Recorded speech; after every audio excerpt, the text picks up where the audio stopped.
নমস্কাৰ জেচিচিৰ সংবাদ পৰিক্ৰমালৈ আপোনাক স্বাগতম ষ্টুডিঅত মই জয়শ্ৰী মেধি প্ৰথমে চাওক আজিৰ সংবাদ শিৰোনাম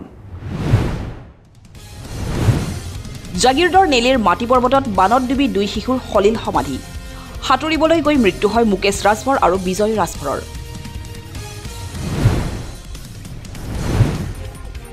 মৰিগাঁৱৰ জিলা পৰিষদত সভাগৃহ মেৰামতিৰ নামত বৃহৎ দুৰ্নীতিৰ অভিযোগ আৰটিআইৰ তথ্যত উন্মোচিত হ'ল সমগ্ৰ ঘটনা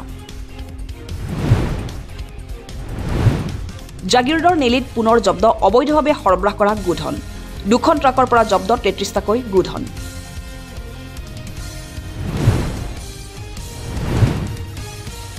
জাগিৰোড আৰক্ষীৰ ড্ৰাগছ বিৰোধী অভিযান নিষিদ্ধ ড্ৰাগছসহ আটক দুটা সৰবৰাহকাৰী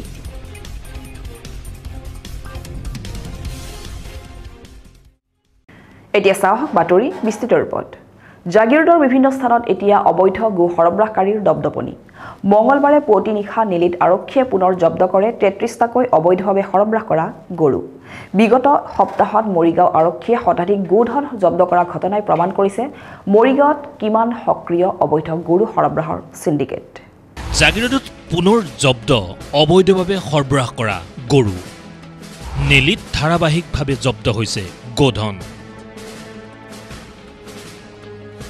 গোধন সৰবৰাহৰ চক্ৰৰ বাতৰিৰ পিছতে তৎপৰ আৰক্ষী অসমৰ পৰা কোটি কোটি টকা মূল্যৰ গৰু মেঘালয় হৈ বাংলাদেশলৈ সৰবৰাহ অব্যাহত আছে এইবাৰ নেলিৰ পৰা নিয়ন্ত্ৰণ হৈছে এই বৃহৎ সৰবৰাহ কাৰ্য প্ৰথম অৱস্থাত সমগ্ৰ প্ৰক্ৰিয়া গোপন আছিল যদিও এতিয়া ই মুকলি হৈ পৰিছে নেলি থানাৰ সন্মুখতে থকা খেলপথাৰ হৈ গণেশ ভেলী হালবাগান পথ নেলি কাৰ্বি আংলং পথ গোপাল কৃষ্ণ চাহবাগিচা পথ পলাশগুৰি ডাৱৰঘাট পথ নেলিৰ বিভিন্ন হোটেলৰ সন্মুখেৰে মেঘালয় পথ আৰু সীতাজখলা গোভা পথেৰে নিশা এনেদৰে সৰবৰাহ কৰা হয় গোধন প্ৰতিনিশাত গোধন ভৰ্তি বাহন মেঘালয়ত প্ৰৱেশ কৰাই দিয়াত সহায় লোৱা হয় একাংশ মধ্যস্থতাকাৰীৰ অতি শক্তিশালী আৰু সংগঠিত অপৰাধী চক্ৰই গৌপালক আৰু কৃষকৰ নিদ্ৰা হৰণ কৰি থকাৰ সময়তে এইবাৰ পুনৰ নেলিত জব্দ হ'ল অবৈধভাৱে সৰবৰাহ কৰা গোধন বিগত ৩ দিনত নেলিত জব্দ হৈছে শতাধিক গোধন মৰিগাঁও জিলা আৰক্ষীয়ে তৎপৰতাৰে মঙ্গলবাৰে পুৱতি নিশা পুনৰ চলোৱা এক অভিযানত দুখন ট্ৰাকৰ পৰা জব্দ কৰা হয় ৩৩টাকৈ গোধন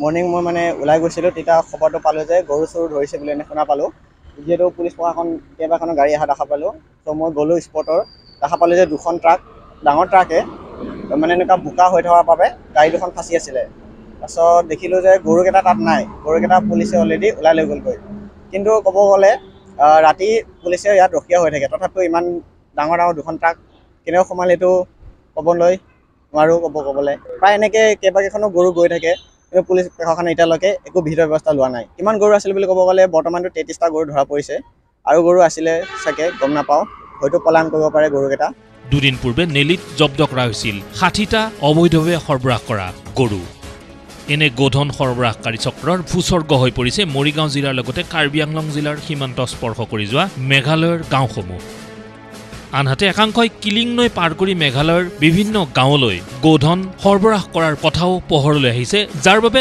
নৈৰ পানীত ডুবি মৃত্যুক আঁকোৱালি ল'বলগীয়া অৱস্থাৰ সৃষ্টি হৈছে গো সৰবৰাহকাৰী আনহাতে জাগিৰোডৰ পশ্চিমৰ টোপাতলিৰ সমীপৰে উমচিয়াং নৈ পাৰ কৰি মেঘালয়লৈ গোধন সৰবৰাহ কৰি দিয়াত একাংশ স্থানীয় লোক জড়িত হৈ থকাৰ অভিযোগ ৰাইজৰ প্ৰশ্ন হয় এই বৃহৎ গৰু চুৰি আৰু সৰবৰাহ কৰা চক্ৰটোক আৰক্ষীয়ে উৎখাত কৰিবলৈ সক্ষম হ'বনে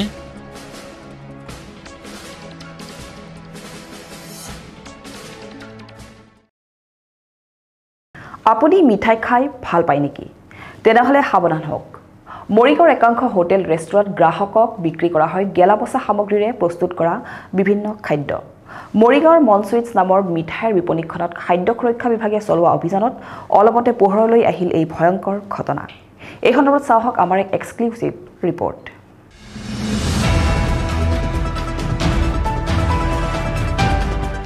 মৰিগাঁৱত খাদ্যৰ নামত বৰবি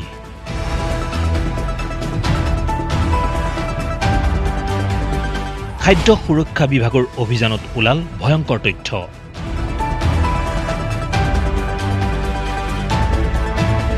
মিঠাইৰ নামত মৰিগাঁৱৰ গ্ৰাহকক খোৱা হৈছে বৰবি পচা মাংসৰে বনোৱা হৈছে চিকেন ৰোল বাৰ্গাৰ মৰিগাঁৱৰ কেইবাখনো হোটেল আৰু ৰেষ্টুৰেণ্টত বৃহস্পতিবাৰে খাদ্য সুৰক্ষা বিভাগে চলালে অভিযান এই অভিযান কালত পোহৰলৈ আহিল ভয়ংকৰ তথ্য মৰিগাঁৱৰ কোৱালিটি হোটেল আৰু মন সুইটছ নামৰ দুয়োখন ব্যৱসায়িক প্ৰতিষ্ঠানতে ওলাল পচা মাংস আৰু গেলা মিঠাই খাদ্য সুৰক্ষা বিভাগৰ এই অভিযানত অন্যান্য কেইবাখনো মিঠাইৰ দোকানতো পোৱা গ'ল বহু অখাদ্যকৰ সামগ্ৰী ইতিমধ্যে দণ্ডাধীশৰ উপস্থিতিত মন সুইটছ সহ দুখনকৈ মিঠাই দোকানত জাননী জাৰি কৰিছে খাদ্য সুৰক্ষা বিভাগে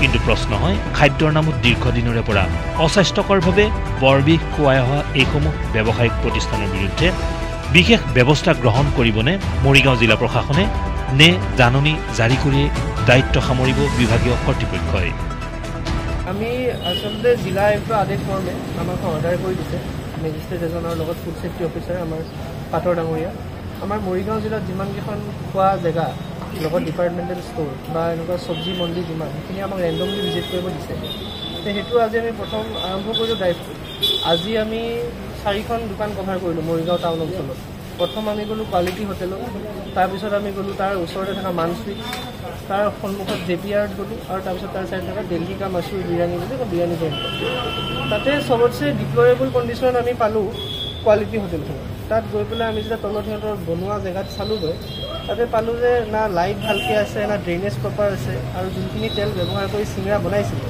সেইখিনি তেল আকৌ কেৰাহীখনত থৈ দিছে আকৌ ছেকেণ্ড মেটচটো বনালে এতিয়া আমি আদেশ দি আমাৰ চকুৰ আগত সিহঁতি তেলখিনি পেলালে তাৰপিছত আমি ওপৰত আহি পেলাই সিহঁতৰ ইয়াতে কাউণ্টাৰত থকা বস্তুবোৰ চালোঁ ফ্ৰিজত থকা আইচক্ৰীম যোনবোৰ ব্ৰিক থাকে ফেমিলি পেক তাতে আমি পালোঁ যে এইকেইটা অলৰেডি এক্সপায়াৰ্ড প্ৰডাক্ট সেনেকুৱা প্ৰায় 7-8টামান আমি পালোঁ আমাৰ চকুৰ আগত মিলি পেলাই দিলোঁ তো সেইটো এগেইনষ্ট আমি এতিয়া নটিচ দিছোঁ সিহঁতক ইম্প্ৰুভমেণ্ট নটিচ বুলি কয় 14 দিনৰ সময় দিয়া হৈছে এইখনৰ আপোনালোকে যদি দেখাব পাৰিব এখন কোৱালিটিক দিয়া হৈছে এনেকৈ দুখন আমি মান সুইটছকো দিছোঁ এখন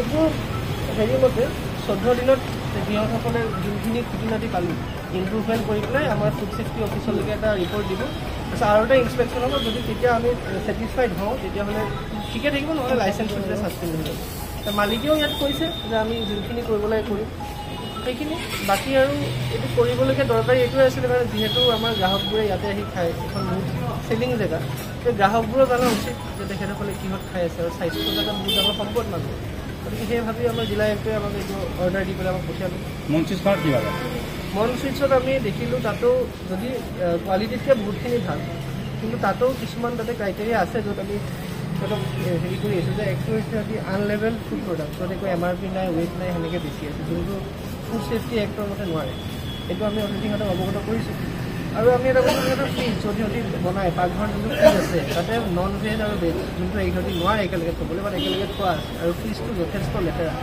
একদম বৰফ হৈ গৈছে আগদিনাখন বনোৱা মাংস কিবা দাইল সেনেকৈ আছে তো সিহঁতকো আমি এনেকৈ ইম্প্ৰুভমেণ্ট নটিচ দিছোঁ আৰু এটা ইণ্টাৰেষ্টিং কথা আমি দেখিলোঁ ওপৰত যদি এটা কমাৰ্চিয়েল এষ্টাব্লিছমেণ্ট এটাত নিয়মমতে আইনমতে কমাৰ্চিয়েল গেছ ল'ব লাগে কিন্তু ইণ্টাৰেষ্টিংলি তাত আকৌ এটা ডমেষ্টিক গেছো আমি দেখা পালোঁ সেইটো মই ছাপ্লাইক জনাম আমি এটা নিশ্চয় ব্যৱস্থা ল'ম সেইখিনি বাকী যেতিয়া আৰু আমাৰ দিল্লী কা মাছুৰ বিৰিয়ানী তেনেকুৱা একো আমি পইণ্টছ নাপালোঁ বাকী মেজৰ আমি কোৱালিটি আৰু মান সুইটছতে পালোঁ আৰু এই অভিযান আমি আগলৈকেও চলাই ৰাখিম আগতে আমি টাউনৰখিনি কভাৰ কৰি জাগিৰোড ফালেও যাম আৰু সিফালে ভিতৰৰ অঞ্চলটো আমি নিশ্চয় যাম বিশেষকৈ মাংসৰ দোকান ক্ষেত্ৰত মাংসৰ দোকানৰ আমাৰ ফুড ছেফটি অফিচাৰৰ ওচৰত এটা কিট থাকে এখন গাড়ীত থাকে সেই গাড়ীখন আমি মানে মুভমেণ্ট কৰি পেলাই মাংসৰ চেম্পুলটো কালেক্ট কৰি পেলাই এইটো পৰীক্ষা কৰিব দিয়া হয় সেই পৰীক্ষাৰ ৰিপৰ্ট অনুসৰি আমি একশ্যনটো ল'বলৈ সক্ষম হয়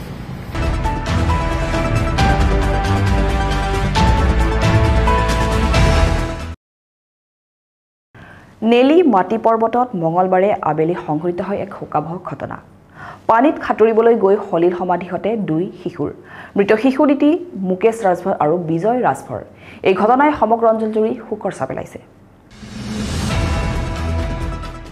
জাগিৰোডৰ নেলিৰ মাটি পৰ্বতত বানপানীত ডুবি 2 শিশুৰ হলিল সমাধি পানীত সাঁতুৰিবলৈ গৈ হঠাতে সন্ধানহীন হয় শিশু দুটি পাছত স্থানীয় লোকৰ তৎপৰতাত শিশু দুটিক উদ্ধাৰ কৰি জাগিৰোডৰ মহাত্মা গান্ধী আদৰ্শ চিকিৎসালয়লৈ লৈ আহে যদিও চিকিৎসকে শিশু দুটিৰ মৃত্যু হোৱা বুলি জনায় নিহত শিশু দুটি হৈছে মাটি পৰ্বতৰ ভট্টেশ্বৰ ৰাজভৰৰ ৭ বছৰীয়া পুত্ৰ মুকেশ ৰাজভৰ আৰু শিৱলাল ৰাজভৰৰ ৯ বছৰীয়া পুত্ৰ বিজয় ৰাজভৰ। ইতিমধ্যে শিশু দুটিৰ দেহ মৰণোত্তৰ পৰীক্ষাৰ বাবে মৰিগাঁৱলৈ প্ৰেৰণ কৰিছে। আমাৰ ফালে বানপানী হৈছে, মাথা ধুইছে, নদীৰ পানী যোৱাৰ লগে লগে মাথা যে পানীটো যাব নোৱাৰে, ৰৈ যায় পানীটো, ৰৈ যোৱাৰ ফলত দুজন গা ধুব গৈছিলে, পিছত দুজন তাতে পুখুৰীতে পৰি গ'ল। এজনৰ নাম হ'ল মুকেশ ৰাজভৰ, এজনৰ হ'ল বিজয় ৰাজভৰ। বয়স এজনৰ ৭ বছৰ, এজনৰ ৯ বছৰ। সৰু মাটি পৰ্বত বানপানীত পৰিছে। সৰু মাটি পৰ্বত সিহঁতে এতিয়া আমি ঘৰত নাই, গা ধুবলৈ গৈছে না কি কৰিবলৈ গৈছে, মাথাউৰি বনাইছে খান্দিখিনি, তাৰে খাল হৈ আছে, তাতে পৰিছে। বিজয় ৰাজভৰ আৰু তাৰ দেউতাকৰ নাম হৈ গ'ল শিৱলাল ৰাজভৰ।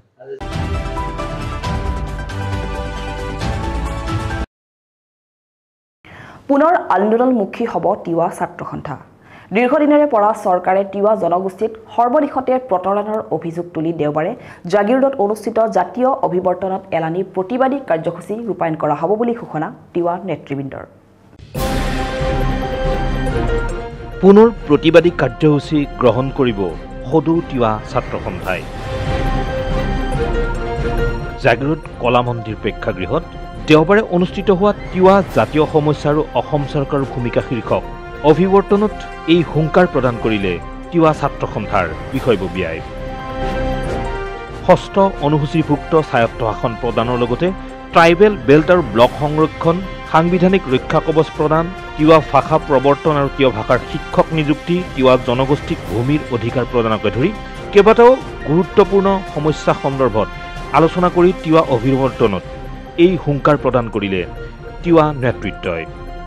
আজি সদৌ তিৱা ছাত্ৰ সন্থাৰ উদ্যোগত জাগিৰোড কলা মন্দিৰত এদিনীয়া কাৰ্যসূচীৰে তিৱা জাতীয় অভিৱৰ্তন অনুষ্ঠিত কৰা হৈছিল আৰু এই তিৱা জাতীয় অভিৱৰ্তনতে তিৱা জনগোষ্ঠীৰ যিসমূহ মৌলিক সমস্যা আছিল, সেই সমস্যাসমূহৰ ওপৰত সমাধানৰ দাবীত কেইবাটাও বিষয়ত আলোচনা কৰা হয় আৰু সেই বিষয়সমূহক লৈ আমি এটা আন্দোলনৰ কাৰ্যসূচী ঘোষণা কৰিছোঁ আজি এই অভিৱৰ্তনতে।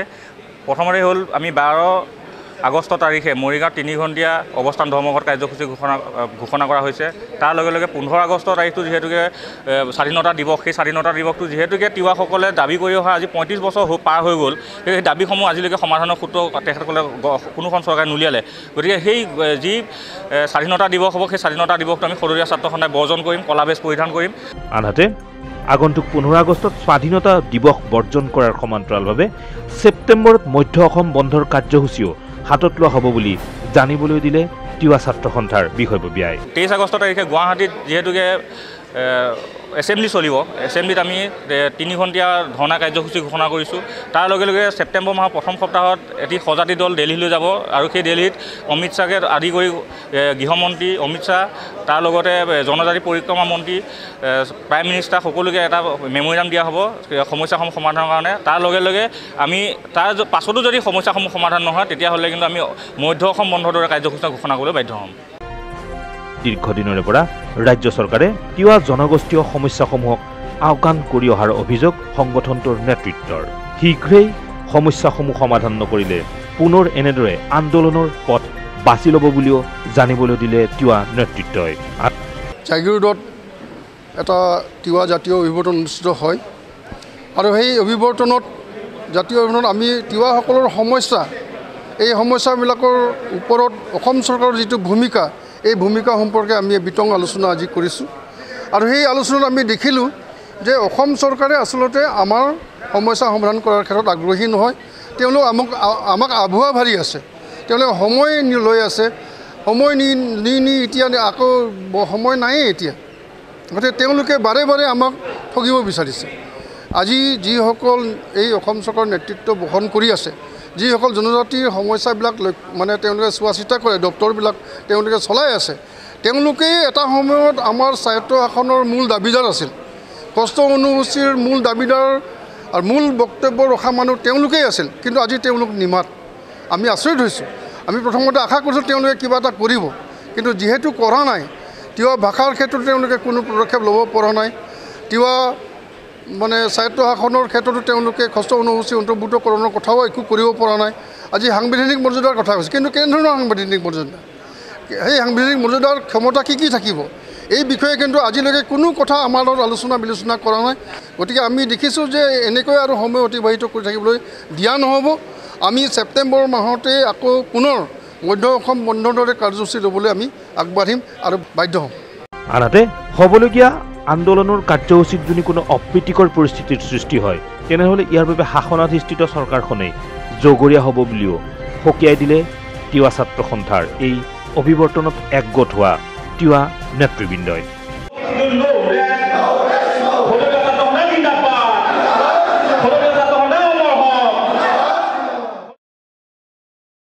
বিশ্ব পৰ্যায়ৰ নৃত্য প্ৰতিযোগিতাত ভাৰতক প্ৰতিনিধিত্ব কৰাৰ বাবে নিৰ্বাচিত অসমৰ 3 যুৱক ইয়াৰ ভিতৰত আছে মৰিগাঁৱৰ ভৱজিৎ মেধি ধেমাজিৰ অভিষেক মাহাতো আৰু গুৱাহাটীৰ চন্দনাথ 3 যুৱকে কিছু আৰ্থিক সংকটৰ সন্মুখীন হৈ ৰাইজৰ পৰা বিচাৰিছে সহায় বিশ্ব পৰ্যায়ৰ নৃত্যৰ বিশেষ চেম্পিয়নশ্বিপত ভাগ ল'বলৈ ভাৰতৰ হৈ নিৰ্বাচিত হৈছে অসমৰ 3 যুৱক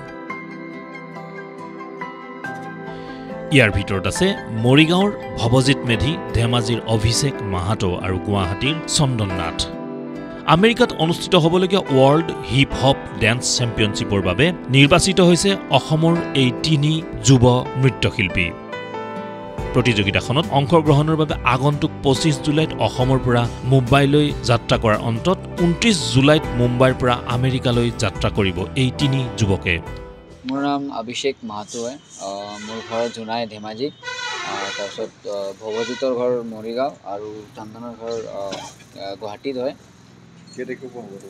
আমাৰ 3 আগষ্টৰ পৰা 10 আগষ্টলৈ হ'ব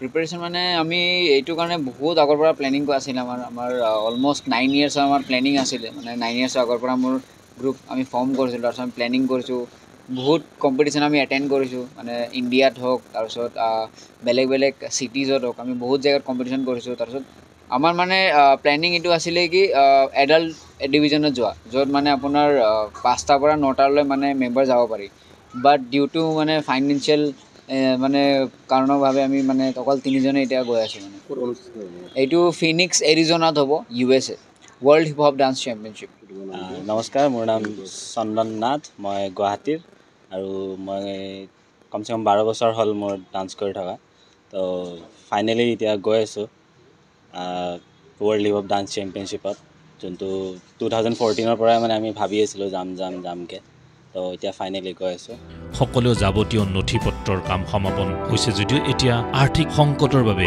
এই সপোন দিঠকত পৰিণত কৰাৰ ক্ষেত্ৰত কিছু বাধা আহি পৰিছে পৰিয়ালকেইটাৰ সেয়েহে পৰিয়ালকেইটাৰ আশা চৰকাৰৰ কিছু আৰ্থিক সহায়ৰ মাজেৰে তেওঁলোকে আগষ্ট মাহৰ 3 তাৰিখৰ পৰা অনুষ্ঠিত হ'বলগীয়া ৱৰ্ল্ড হিপ হপ ডেন্স চেম্পিয়নশ্বিপত অসমক প্ৰতিনিধিত্ব কৰি নাম উজ্বলাব ৰাজ্যখনৰ ল'ৰা যিহেতু গোটেই ভাৰতবৰ্ষৰ হৈ প্ৰতিনিধিত্ব কৰিবৰ কাৰণে গৈছে আমেৰিকাত বৰ সুখী হৈছোঁ আৰু অসমবাসীয়েও তেওঁক আশীৰ্বাদ দিয়ক যাতে বিশ্ব দৰবাৰত যিটো নৃত্য প্ৰতিযোগিতাত অংশগ্ৰহণ কৰিবৰ কাৰণে গৈছে যাতে ভালে ভালে আহক কিন্তু অকণমান দুখ পাইছোঁ কি চৰকাৰৰ ফালৰ পৰা আমি কোনো এটা সঁহাৰি নাপালোঁ য'ত নেকি আবেদন নিবেদন কৰিও কোনো এটা হেৰি নাপালোঁ নিজৰ ব্যক্তিগত হিচাপে ধাৰ ঋণ কৰি হ'লেও আমি তেনেকৈ অলপ প্ৰস্তুতি চলাইছোঁ এতিয়ালৈকে সেইখিনিয়ে চৰকাৰক আমি আবেদন কৰিবৰ কাৰণে বিচাৰোঁ যে তেনেকুৱা প্ৰতিভাৱান ল'ৰা ছোৱালীক কিবা সংক্ৰান্তত যদি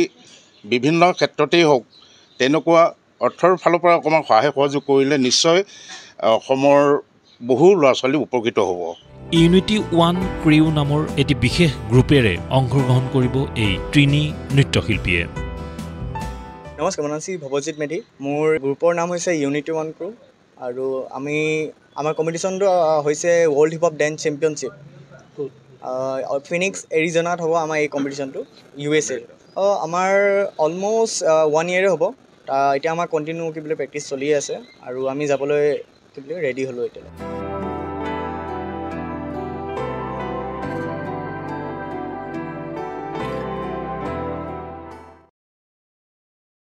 মৰিগাঁও জিলাৰ সৰ্বত্ৰে এতিয়া অবৈধ গৰু সৰবৰাহৰ সিন্ডিকেট এক শক্তিশালী আৰু সংগঠিত চক্ৰই ব্যাপক ধনৰ লেনদেনেৰে একাংশ মধ্যস্থতাকাৰীক ব্যৱহাৰ কৰি চলাই গৈছে এই সিন্ডিকেট নগাঁৱৰ বিভিন্ন স্থানৰ পৰা সৰবৰাহ কৰা এই গৰুসমূহ মৰিগাঁও জিলাৰ কেইবাটাও গোপন পথেৰে প্ৰেৰণ কৰা হয় চুবুৰীয়া ৰাজ্য মেঘালয়লৈ। চাওক এই সন্দৰ্ভত আমাৰ এক এক্সক্লুসিভ প্ৰতিবেদন। তোৰ পৰা আমাৰ একেলগে যাত্ৰা নিৰাপদ নহয়। ইয়াৰ পৰা এটা কথা স্পষ্ট হৈছে যে মেঘালয়লৈ অবৈধ গো সৰবৰাহৰ এতিয়া ট্ৰেনজিট পইণ্ট হৈ পৰিছে মৰিগাঁও জিলাৰ অসম মেঘালয় সীমান্তৱৰ্তী নেলি আমচৈ টপাতলি আদিৰ কেইবাটাও গোপন পথ। এই পথসমূহেৰে একাংশ স্থানীয় মধ্যস্থতাকাৰীৰ সহায় লৈ ব্যাপক ধনৰ লেনদেনেৰে গো মাফিয়াই চলাই গৈছে চৰাং গৰুৰ ৰমৰমীয়া বেহা। এতিয়া প্ৰশ্ন হয় প্ৰকৃত উৎসৰ সন্ধান নকৰাকৈয়ে আৰক্ষীয়ে ধৃত সৰবৰাহকাৰীক জেল হাজতলৈ প্ৰেৰণ কৰাৰ বাবে নিশেষ হোৱা নাই নেকি এই অবৈধ গো সৰবৰাহৰ সিন্ডিকেট।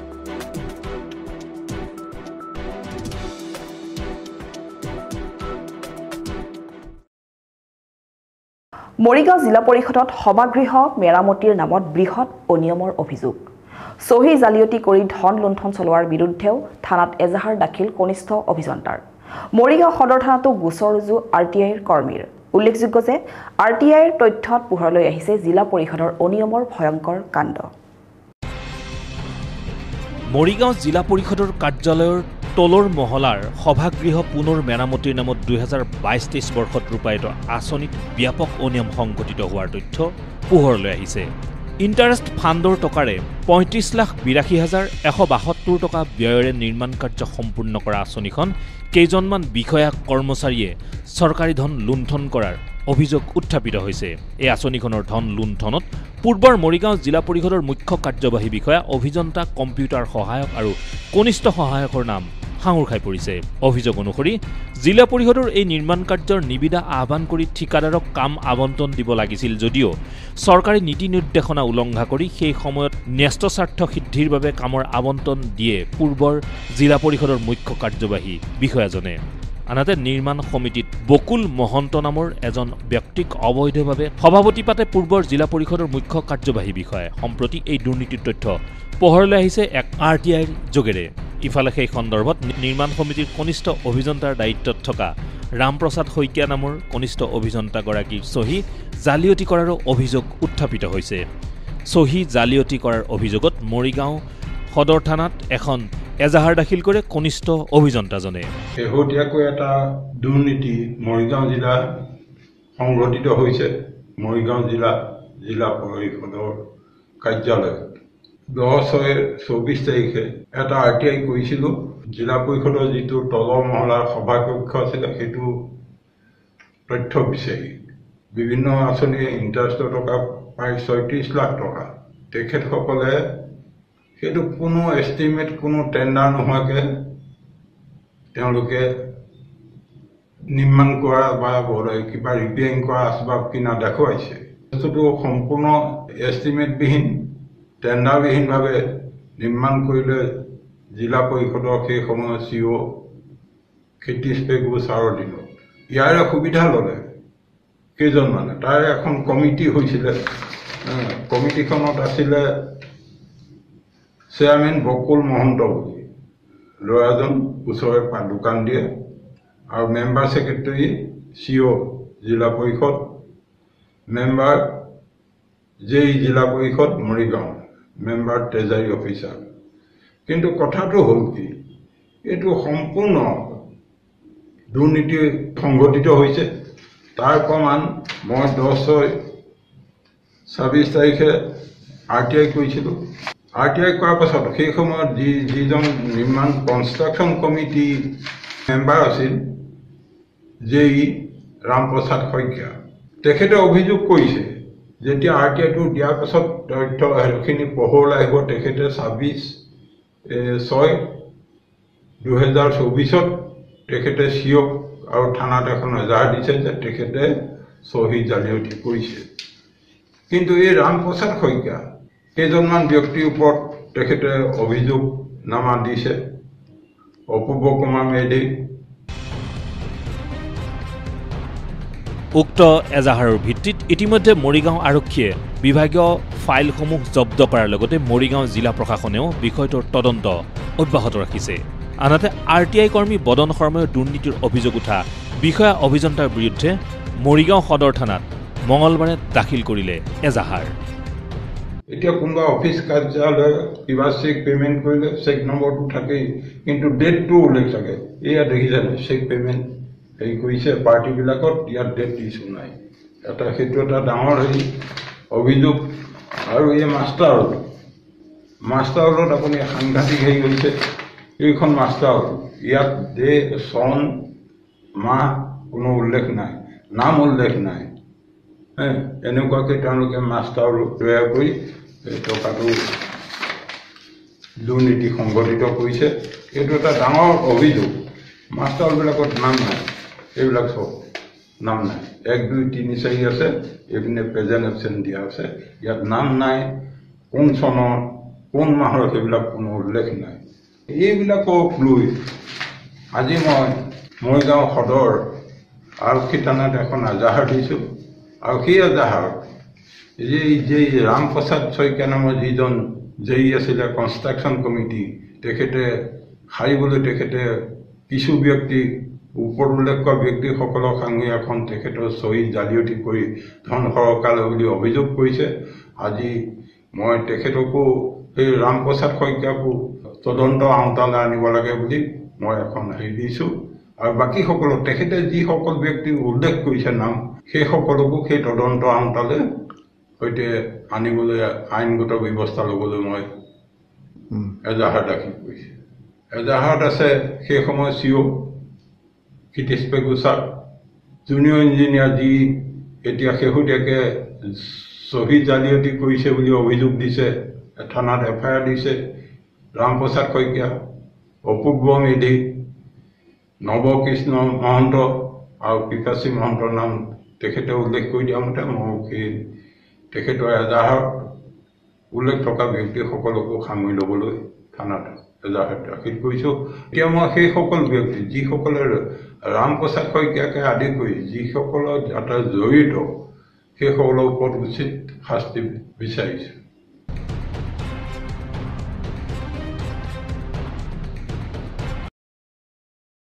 জাগিৰোডৰ বাগজাপৰ এজন আদৰ্শৱান শিক্ষক বেণুধৰ ডেকাৰ এটা প্ৰতিমূৰ্তি দেওবাৰে উন্মোচন কৰা হয়।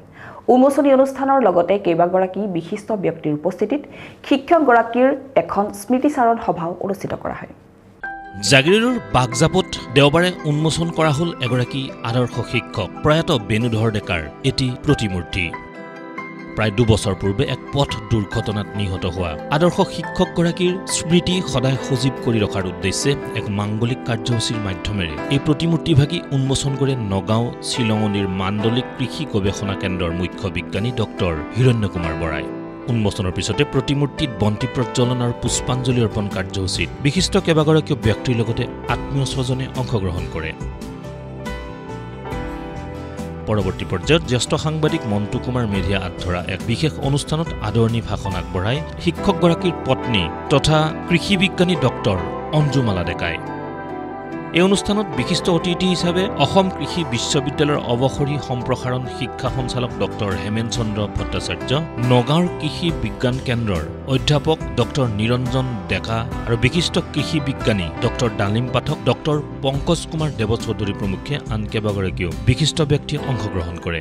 হয়, আজি তেখেতৰ প্ৰতিমূৰ্তিটো উন্মোচন কৰা হৈছে আৰু সেই মূৰ্তিটো উন্মোচন কৰিছে শিলঙনিৰ মাণ্ডলিক গৱেষণা কেন্দ্ৰৰ জ্যেষ্ঠ বিজ্ঞানী ডক্টৰ হিৰণ্য কুমাৰ বৰা ছাৰে।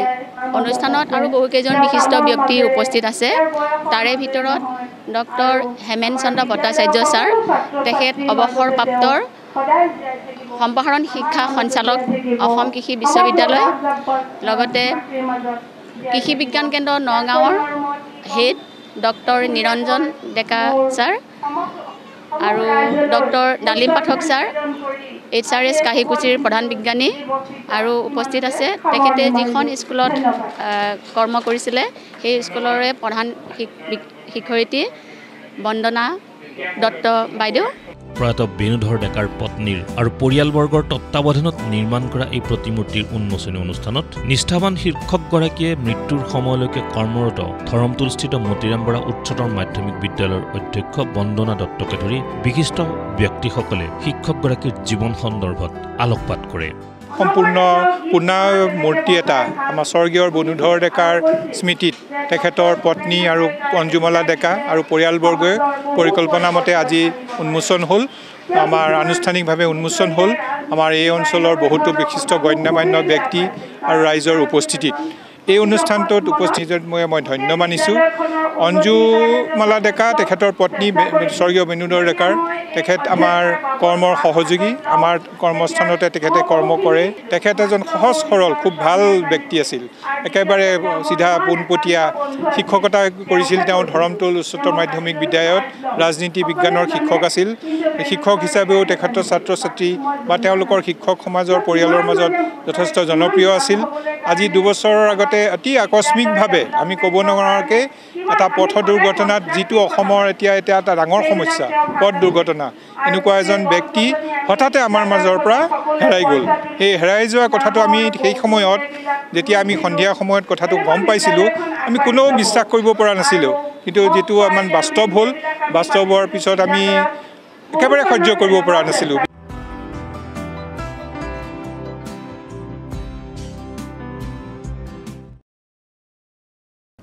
এতিয়া চাওক সংক্ষিপ্ত ৰূপত কেইটামান বাতৰি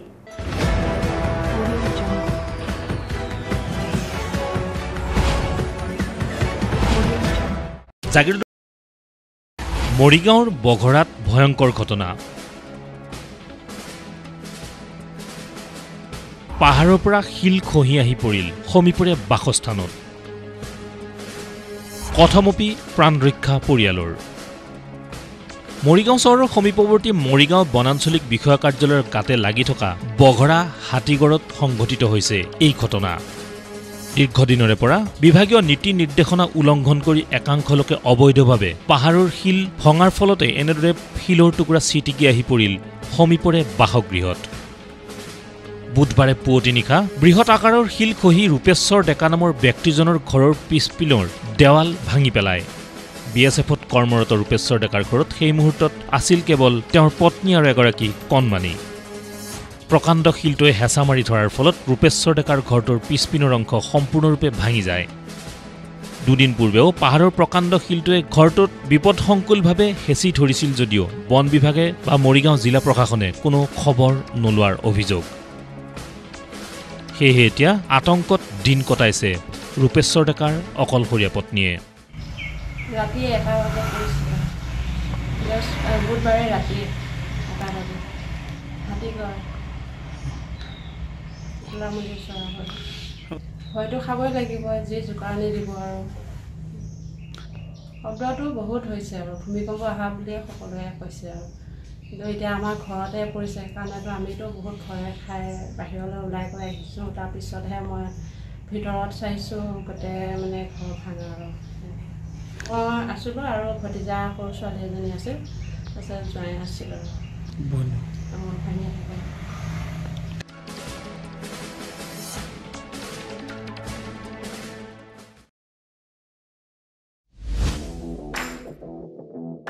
গ্ৰীষ্মবন্ধৰ সময়ছোৱাত অসমৰ বিভিন্ন প্ৰান্তত বিভিন্ন দল সংগঠনৰ উদ্যোগত অনুষ্ঠিত হৈ আছে বিভিন্ন কৰ্মশালা গৰমৰ বন্ধৰ সময়ছোৱা যাতে ছাত্ৰ ছাত্ৰীৰ সময়বোৰ অভাৱত নষ্ট নহয় তাৰ প্ৰতি লক্ষ্য ৰাখি জাগিৰোডৰ জাৰগাঁও সংগীত সূৰ্য ডান্স এণ্ড এক্টিং একাডেমীৰ উদ্যোগত অনুষ্ঠিত হৈছে অভিনয় আৰু নৃত্যৰ কৰ্মশালা জাগিৰোডৰ দৈপৰা MV স্কুলৰ প্ৰাংগণত অনুষ্ঠিত হোৱা কৰ্মশালাত জাগিৰোড ভকতগাঁও মনোহা জাৰগাঁও আদি অঞ্চলৰ প্ৰায় শতাধিক ছাত্ৰ ছাত্ৰীয়ে অংশগ্ৰহণ কৰে উক্ত কৰ্মশালাত ডেন্স ইণ্ডিয়া ডেন্স লিটিল ছিজনৰ 5ম ৰাউণ্ডৰ প্ৰথম ৰানাৰ্ছ আপ আপুন পেগু ৰাষ্ট্ৰীয় পৰ্যায়ৰ কোৰিঅগ্ৰাফাৰ থমাছ বসুমতাৰী আদিৰ লগতে অভিজ্ঞ শিক্ষকৰ দ্বাৰা কৰ্মশালাত ছাত্ৰ ছাত্ৰীসকলক শিক্ষা প্ৰদান কৰে মাইসেলফ থমাছ বসুমতাৰী আৰু আজি মই সংগীত সূৰ্য এক্টিং এণ্ড ডান্স একাডেমীত আহি যোৱা 15 জুলাইৰ পৰা যি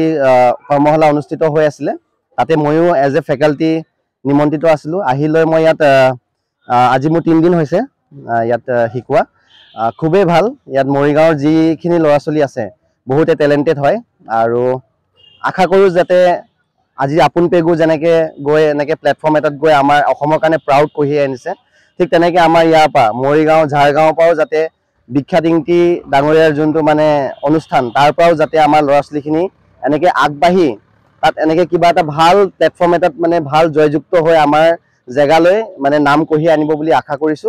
नमस्ते, मेरा नाम है अपुन पेगू। मैं DID लिटिल मास्टर सीजन 5 का फर्स्ट रनर्स अप और मैं आई हूँ झारगांव मोरीगांव। मेरा वर्कशॉप था Sanjeet Surya dance and acting academy. Sir ने मुझे बुलाया है और मुझे यहाँ पे बहुत अच्छा लगा सिखा के। उक्त कर्मशालात अहोমৰ বিখ্যাত নৃত্যশিল্পী পংকজ ইংতি, এডিশন দেউৰী আদিৰ লগতে কেইবাজনো বিশিষ্ট শিল্পীয়ে কৰ্মশালাত উপস্থিত হৈ ছাত্ৰ ছাত্ৰীসকলক অভিনয় আৰু নৃত্যৰ ক্ষেত্ৰত কিছু শিক্ষা প্ৰদান কৰে বুলি ব্যক্ত কৰে উদ্যোক্তা বিখ্যাত ইংতিয়ে। মোৰ নাম শ্ৰী বিখ্যাত ইংতি। আমি এই জাৰগাঁও এই অঞ্চলত আমি প্ৰতি বছৰে আমাৰ সংগীত সূৰ্য ডান্স এণ্ড এক্টিং একাডেমীৰ তৰফৰ পৰা প্ৰতি বছৰে আমি ডান্স আৰু এক্টিং কৰ্মশালা দিয়া হয়। বিগত বছৰৰ দৰে আমি এই বছৰো জুলাই মাহৰ 15 তাৰিখৰ পৰা 24 তাৰিখলৈ আমাৰ 2 দিনীয়া কাৰ্যসূচীৰে আমাৰ ডান্স আৰু এক্টিং কৰ্মশালা আৰম্ভ হৈছে। আজি আমাৰ 8 দিন হৈছেহি আৰু লগতে আৰু দিন আছে, কিন্তু বৰ্তমানলৈ আমাৰ ইয়াতে বহুকেইজন অভিজ্ঞ শিক্ষক আহিল, যেনেকৈ মন্টু বংজাং আৰু এজন সঞ্জীৱ মল্লিক, আকাশ বৰুৱা আৰু এতিয়া ক্লাছ কৰি আছে থমাছ বসুমতাৰী আৰু লগতে ছুপাৰ ডেন্সাৰ আপুন পেগু তেওঁ ক্লাছ কৰি আছে। লগতে মোৰ ককাইদেউ পংকজ ইংতি, গতিকে তেওঁ মোৰ লগত বহুত দিনৰ পৰাই এনেকৈ আমাৰ স্কুলখনক বহুত সহায় সহযোগিতা আগবঢ়াই আহিছে। আজিও তেওঁ আহিলে। এতিয়া বৰ্তমানলৈ প্ৰায় 80 ছাত্ৰ ছাত্ৰী ডাঙৰ সৰু মিলাই। নমস্কাৰ, মই পংকজ ইংতি। এই কৰ্মশালাটোত মই প্ৰত্যেক বছৰে অহা হয় আৰু বিচাৰে, কিন্তু যিমানখিনি পাৰোঁ সময় মিলি পেলাই অহা হয়। যোৱা বছৰ নোৱাৰিলোঁ চাগে কিবা বিশেষ কাৰণত। আৰু সংগীত সূৰ্য ডান্স আৰু এক্টিং একাডেমীৰ এইটো এটা ভাল প্ৰচেষ্টা বিখ্যাতৰ। প্ৰত্যেক বছৰে সেই সৰু সৰু ল'ৰা ছোৱালীক লৈ পেলাই এটা কৰ্মশালা কৰে আৰু ইয়াৰ পৰাই ভাল ভাল প্ৰতিভাৱান ল'ৰা ছোৱালী ওলাই যায়। খুব ডাঙৰ কথা, এনেকুৱা এটা অনুষ্ঠান চলাই নিয়াটো খুব সহজ নহয়, আচলতে কঠিন কাম এটা। আৰু এই বিখ্যাতে যে এইখিনি এই প্ৰচেষ্টাটো লৈছে তাৰ কাৰণে মই শলাগ লৈছোঁ আৰু সদায় এনেকৈ কৰি যাওক সেইখিনি কামনা কৰিছোঁ। আৰু আমাৰ অসমত বহুতো টেলেণ্টেড ল'ৰা ছোৱালী আছে, তেখেতে ওলাই যাওক, সেইটো বিখ্যাতৰ স্কুলৰ পৰা বা এই কৰ্মশালাৰ পৰা ওলাই যাওক, সেইটোৱে কামনা কৰিম।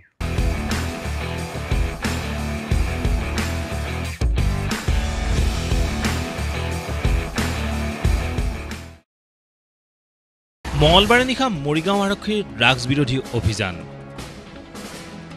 অতিৰিক্ত আৰক্ষী অধীক্ষক সমীৰণ বৈশ্যৰ নেতৃত্বত চলা এই অভিযানত লাহৰী পামৰ পৰা জব্দ হ'ল বৃহৎ পৰিমাণৰ ড্ৰাগছ। আটক 2 সৰবৰাহকাৰী। তৃতীয় সৰবৰাহকাৰী দুটা আজমল আলী আৰু আব্দুল হাছেন। আজমল আলী নামৰ সৰবৰাহকাৰীটোৱে আব্দুল হাছেনৰ ঘৰত লুকুৱাই ৰখা অৱস্থাতে জব্দ হ'ল 71টা চাবোনৰ বাকচ ভৰ্তি ড্ৰাগছ। জব্দকৃত ড্ৰাগছখিনিৰ ওজন 850 গ্ৰাম আৰু ইয়াৰ বজাৰ মূল্য প্ৰায় 1,70,00,000 টকা হ'ব বুলি জানিব পৰা গৈছে।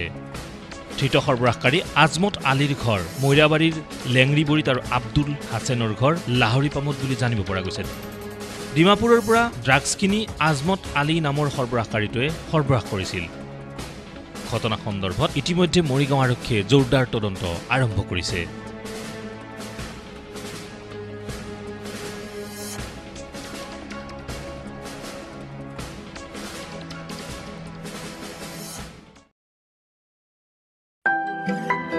জাগিৰোড আঞ্চলিক ছাত্ৰ সন্থাৰ উদ্যোগত জাগিৰোডৰ শ্বহীদ লক্ষী ডেকা মাধ্যমিক বিদ্যালয়ত বিগত 16 জুলাইৰ পৰা আৰম্ভ হৈছে বিনামূলীয়া পাঠদান কাৰ্যসূচী।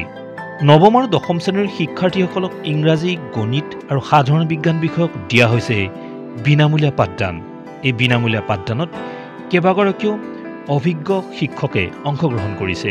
10 দিনে এই কাৰ্যসূচীৰ দ্বাৰা ছাত্ৰ ছাত্ৰীসকল যথেষ্ট পৰিমাণে উপকৃত হ'ব বুলি জানিবলৈ দিলে ছাত্ৰ সন্থাৰ বিষয়ববীয়াই। জাগিৰোড আঞ্চলিক ছাত্ৰ সন্থাৰ উদ্যোগত যোৱা 16 জুলাইৰ পৰা গ্ৰীষ্মকালীন বিনামূলীয়া পাঠদান আমি আৰম্ভ কৰিছোঁ নৱম আৰু দশম শ্ৰেণীৰ বাবে, যাতে ছাত্ৰ ছাত্ৰীসকলৰ যাতে শৈক্ষিক দিশত যাতে অলপ সহায় হয় তাৰ বাবে আমি বিভিন্ন অভিজ্ঞ শিক্ষকৰ দ্বাৰা আমি বিনামূলীয়া পাঠদান কাৰ্যসূচী শ্বহীদ লক্ষী ডেকা স্কুলত আমি আয়োজন কৰিছোঁ। আৰু এই কাৰ্যসূচীৰ ছাত্ৰ ছাত্ৰীসকলৰ যি সক্ৰিয় অংশগ্ৰহণ সেই অংশগ্ৰহণে আমাক অধিক উৎসাহিত কৰিছে।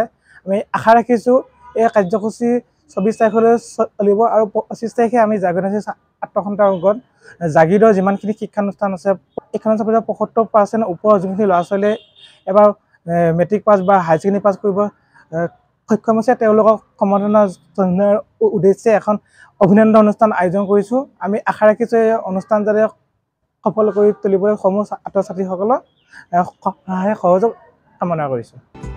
এই বিনামূলীয়া পাঠদান শিবিৰত অঞ্চলটোৰ বহু সংখ্যক ছাত্ৰ ছাত্ৰীয়েও অংশগ্ৰহণ কৰে।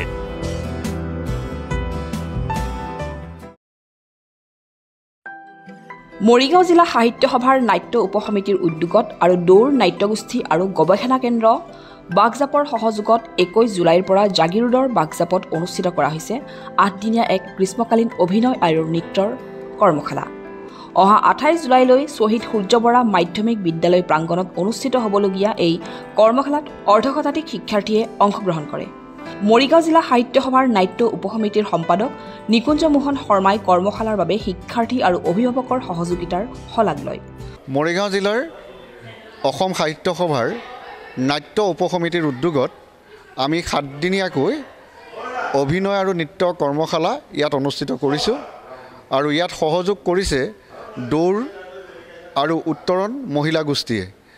লগতে ইয়াত আমাৰ প্ৰায় অৰ্ধশতাধিক ছাত্ৰ ছাত্ৰীয়ে অংশগ্ৰহণ কৰিছে, যাৰ জৰিয়তে সিহঁতৰ নিজা নিজা প্ৰতিভাবোৰ প্ৰদৰ্শন কৰি তেওঁলোকে অহা 28 তাৰিখে সামৰণি অনুষ্ঠানত তেওঁলোকৰ প্ৰতিভাবোৰ ৰাইজৰ সন্মুখত প্ৰদৰ্শন কৰিব। এই কৰ্মশালাৰ জৰিয়তে আমি আশা ৰাখিছোঁ 10 বছৰৰ পৰা 16 বছৰৰ ল'ৰা ছোৱালীবোৰ শাৰীৰিক মানসিক আৰু বৌদ্ধিক বিকাশ হওক, যাৰ জৰিয়তে এই গ্ৰীষ্মকালীন সময়ত এনেই থকাতকৈ তেওঁলোকৰ মনবোৰ এটা প্ৰতিভা বিকাশৰ দিশত আগবাঢ়ক।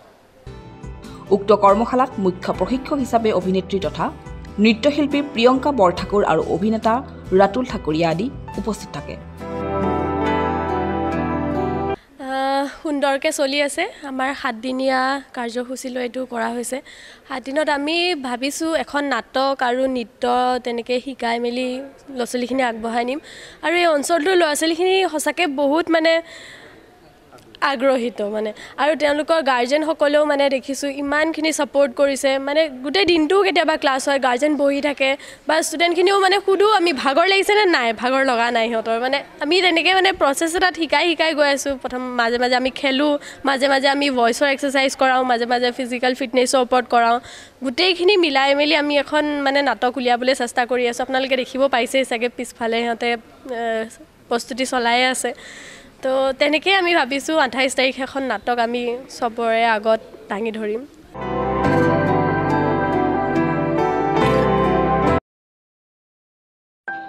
গুৱাহাটীৰ জ্যোতিচিত্ৰবনত অনুষ্ঠিত সাংস্কৃতিক সংগম 2024 শীৰ্ষক দ্বাদশ ৰাষ্ট্ৰীয় নৃত্য প্ৰতিযোগিতাত প্ৰথম স্থান লাভ কৰিবলৈ সক্ষম হয় জাগিৰোডৰ শ্ৰীনিবাস একাডেমীৰ ছাত্ৰী জ্যোতিষ্ণা মেধিয়ে। শতাধিক প্ৰতিযোগীয়ে অংশগ্ৰহণ কৰা এই ৰাষ্ট্ৰীয় পৰ্যায়ৰ প্ৰতিযোগিতাখন অনুষ্ঠিত কৰে NAV event and entertainment private লিমিটেডে।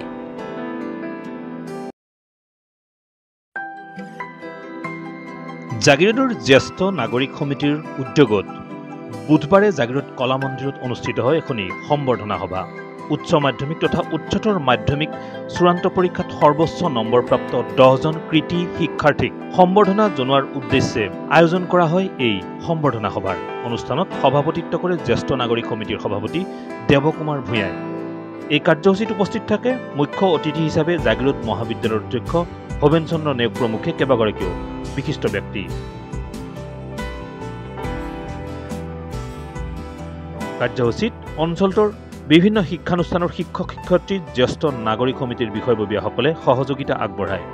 জাগিৰোড জ্যেষ্ঠ নাগৰিক সমিতিৰ সম্পাদক লক্ষেশ্বৰ কাকতিৰ পৰিচালনাত 10গৰাকী কৃতি শিক্ষাৰ্থীক একোখনকৈ ফুলাম গামোচা জাপি আৰু এখনি মানপত্ৰৰে সম্বৰ্ধনা আগবঢ়োৱা হয়।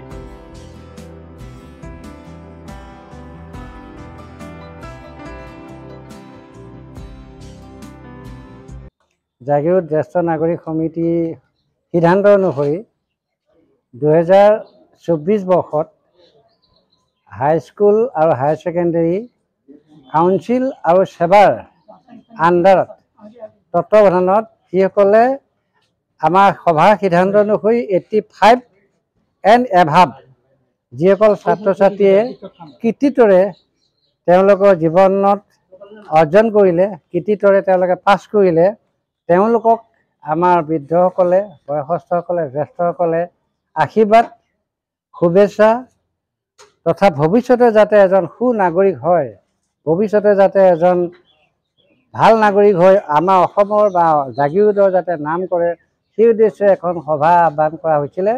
সেইখন হৈছে কৃতি ছাত্ৰ ছাত্ৰী সম্মাননা সভা।